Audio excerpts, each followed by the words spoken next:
To learn the good, the bad, and the reality of the nomadic lifestyle, click the subscribe button. So you don't miss anything, click the bell notification. Should you steal money to be a nomadic van life, RV living, nomad? Well, the short answer is no, you shouldn't. I mean, I tell you, there is so much BS that tells everybody, oh, you got to come out here, you got to live this lifestyle, it's so wonderful, you're going to have a great time. Just do it at all costs. It doesn't matter what it takes, just do it. And so before I get into not stealing money, I want to talk about how to go about this lifestyle responsibly, because here's the thing. In my opinion, you're not going to live this lifestyle forever. If you come out here without any money or revenue coming in, you're going to run out of money and you're never going to be able to get back into a stick and brick. Even the big YouTubers who have been doing this for years have an exit strategy. And I think that's the failure of a lot of nomads, is they don't have an exit strategy. They come out here at all costs.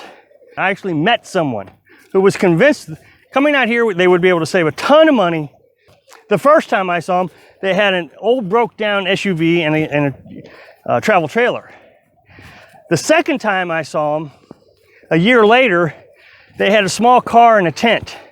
So don't let anybody convince you that you need to come out here at all costs. So my exit strategy has always been my emergency fund. It's always been there. And I knew if I ever had to just get out right now, I could tap into my emergency fund, go get an apartment, and live anywhere from 6 months to a year. But that, of course, I have a revenue stream. So what I did was, before I quit my job, I started an online business in programming. Now, I had some advantages to this. I ran my own company from 2001 to 2011. And so I had a customer base that I'd done some programming for while I was running that company. Well, I was able to go back to some of these companies and ask, hey, would you like me to help you maintain some of these systems for you with a standard cost? And I'm on call 24 hours a day, 7 days a week, whatever you need. And so I was able to quickly build a business that had a defined amount of money already established. I knew how much I was going to make. So then all I had to do was figure out how much I was going to spend. Once I realized how much I was going to make equaled more than how much I was going to spend, I was set. I could do almost anything I wanted, because now I can put money into savings and emergency fund.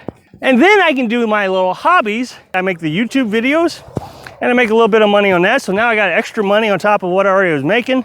And I get to actually spend quite a bit of time on YouTube, because the business just doesn't take a lot of time. Basically like insurance for the organization. They pay me an insurance check each month, and when they need me, I can help. It was something I was able to develop, and it took me a lifetime, really, to be able to do that. So it wasn't like, okay, I'm 20 years old and I'm going to go live in a van. We decided that, we want more out of our future. So we're going to use our savings account to buy property in about 4 years. Do some homesteading. But what we do is all the money that we make, I put in $300 into savings every month. Before I touch anything else, I put $300 into savings. Now, the reason I started out with $300 was I had a truck payment that was $300. My Chevy Colorado. Now, I know people say, oh, you can't buy a truck for $300. Well, yeah, you can. I did. Of course, I put down a huge down payment, but that was what my payment was $300. So that was just the number I came up with. So I put $300 into savings, and I figure in 6 years or so, when I need to replace the truck, I can take it out of savings, and that was my car payment.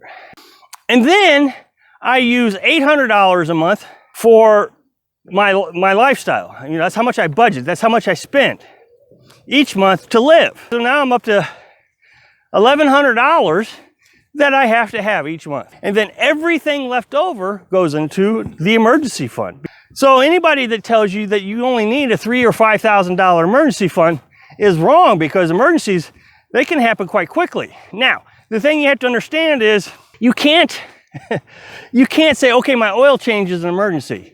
Replacing tires on my vehicle is an emergency. That's not an emergency, that's just regular cost. That's your rent. I've seen this twice now in a week. The other day on Facebook, someone said, I've got $15,000 in savings, and I'm gonna go and spend, I think she said $2,000 or $3,000 on a van, or a van build, I'm not sure. And then I'm gonna hit the road. And I asked the question, because I just can't figure this out, how people make money when they're on the road. Well, what are you gonna do to make money when you're on the road? She says, I'm gonna live off the rest of my savings. I don't even understand that. And you have to have that money, because when you come out here, you're going to need it for more than just living.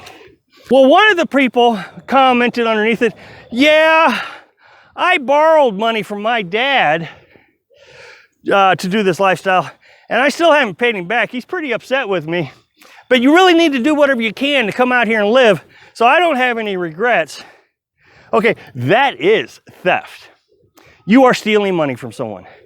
When you make an arrangement that you're going to borrow money, whether from a bank, your family, your friends, and you promise to pay it back, and then you say, I'm sorry, that is stealing. I made a debt-free video one time, how I became debt-free.